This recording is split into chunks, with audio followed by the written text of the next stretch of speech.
Hey guys, welcome to Combat Kettlebell. This is a tutorial on the kettlebell swing. Now, there's a lot of different ways that people teach the swing, and I'm just going to show you how I teach it. There is fundamental movement mechanics behind the kettlebell swing is the hip hinge. A lot of people have trouble with this exercise because they can't get deep into their hips with the kettlebell, and they don't understand that it is not a shoulder exercise. It's actually just a hip dominant exercise where we're pushing the hips back, small amount of knee bend, and then propelling the bell upwards with our shoulders nice and loose and a nice firm grip. So I'm going to show you a couple different varieties that you can start your swing off strong, and in order to get the most out of this exercise. So now, I don't do the American overhead kettlebell swing just because I don't believe it does a whole lot of, there's not a lot of benefit in that. Predominantly, we want the kettlebell to be working the hips. So think glutes, inner thigh, the adductors, and a lot of hamstring involvement. You should not also feel the kettlebell swing in the back, okay?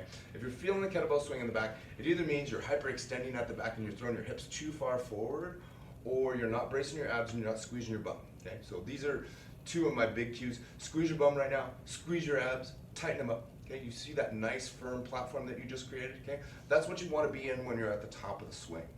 So when you're up top, you're like a stone, and the glutes and the abs and the quads and the arms should be held straight out just like this, okay? And that bell should be doing a parabolic curve right out here, and then it's going to start its descent, come back down. You're going to snap the hips and you're going to come up. So a good way to think about this one is the bend and snap on Legally Blonde 2.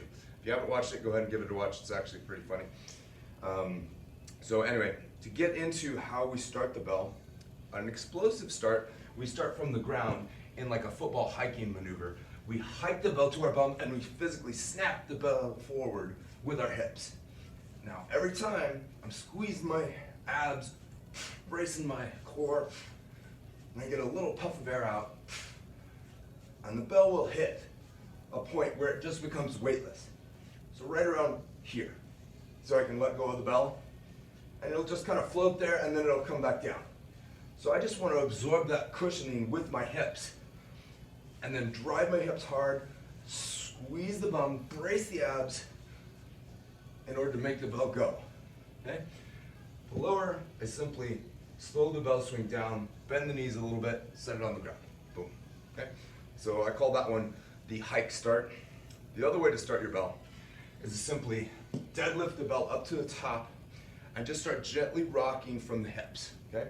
I generally do this with a lot of beginners because they need to know how the momentum feels with the bell when they try to fling it basically from the hips.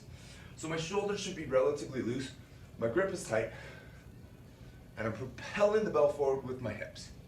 I push my hips to the rear, snap my hips forward, and the bell propels itself away. Okay? Now I should not see a lot of this, because this is a hip dominant motion. I can do the same action, but now my shoulders are doing the work. Okay? I want my hips to do the work. Okay? Now when I get up tall, I want to make sure that my torso is stacked on my hips. That's why I'm squeezing my bum and bracing my abs.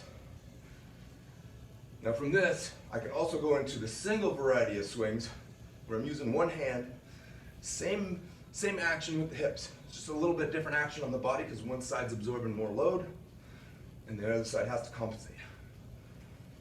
As you can see, we can switch arms there. Same form. It's just using one arm instead of both arms. So a lot of the technical faults I see on this are too much knee bend, where you're actually bringing your knees down as you're driving the hips back, okay? There is a method to do this. However, you don't want to do it very sparingly because if I start bending my knees, the bell is going to go too low. I'll turn to the side so you can see. The bell's going to go way through my legs, and it's not going to be close to my hips. I want to pull that bell in and keep it tight to my hips like I'm bringing it right to my bum. So your hands are going to go right into your crotch and then drive away. The bell should almost hit you in the bum. Notice it's not going to hit me, but it's going to get close. So keep it close. If you start bending your knees down here, the bell is going to be way too far away and it's going to strain your back, okay? So think, I need to move from this section not this section. I need to bounce in my knees, but I don't need to bend. Okay, too much bend, not a good thing. All right, that's it on the kettlebell swing. Happy swinging, and I will see you in the rest of the Combat Kettlebell workouts. Enjoy your day. Smash the like button, smash the share button. We'll see you soon.